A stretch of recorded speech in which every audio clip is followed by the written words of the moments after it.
अस्सलाम वालेकुम नाजरीन।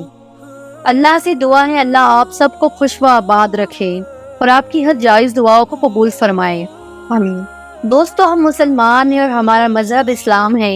क्या आप जानते हैं जो मजहब को हम फॉलो करते हैं उसकी अहम इबादत कौन सी हैं? जी हाँ, आपने सही सोचा, नमाज। लेकिन बहुत से मुसलमान इस बात को शायद भूल चुके हैं, इसलिए एक बार जरा इन लोगों को देख लीजिए। इस शख्स का एक पैर कट चुका है, लेकिन इस शख्स के दिल में अल्लाह से मोहब्बत और नमाज की अहमियत इतनी थी जिसने इसे एक पैर पर भी खड़ा कर दिया। अब जरा इस शख्स को देखें। ये शख्स दोनों पैरों से माजूर होने के बावजूद भी बाजमात नमाज अदा कर रहा है। उन्होंने कोई बहाना नहीं बनाया।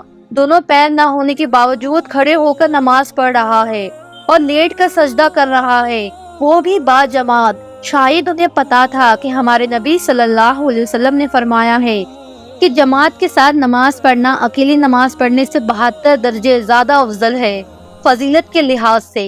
अब जरा इस वीडियो को देखिए। अल्लाहु अकबर। इस शख्स के दोनों पैर नहीं है, जरा देखो तो सही। इसने लोहे के पैर लगवाए, इस हालत में भी नमाज को नहीं छोड़ा। एक तरफ हम हैं, अगर हमारे पैरों में जरा सी चोट लगने पर हम 3 या 4 दिन नमाज को तर्क कर देते हैं। हमारे घर कोई तकरीब हो तो नमाज तर्क कर देते हैं। अगर किसका इंतकाल हो गया तो नमाज तर्क, किसी की शादी हो तो नमाज तर्क, और हमारे ऑफिस का बहाना। अल्लाह हमें हिदायत दे। दोस्तों, अल्लाह के वास्ते नमाज को ना छोड़े, क्योंकि कुरान हदीस में हजारों मर्तबा नमाज का हुक्म दिया गया है।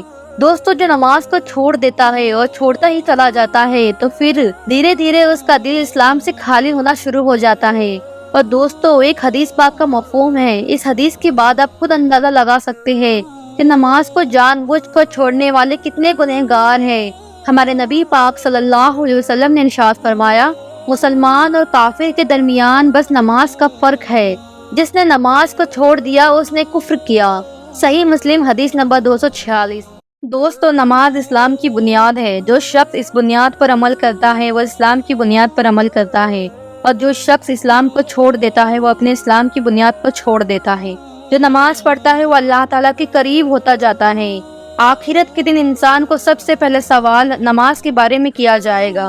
अगर नमाज दुरुस्त हुई तो बाकी काम भी दुरुस्त होंगे, और अगर नमाज खराब होती है तो बाकी काम भी खराब हो जाते हैं।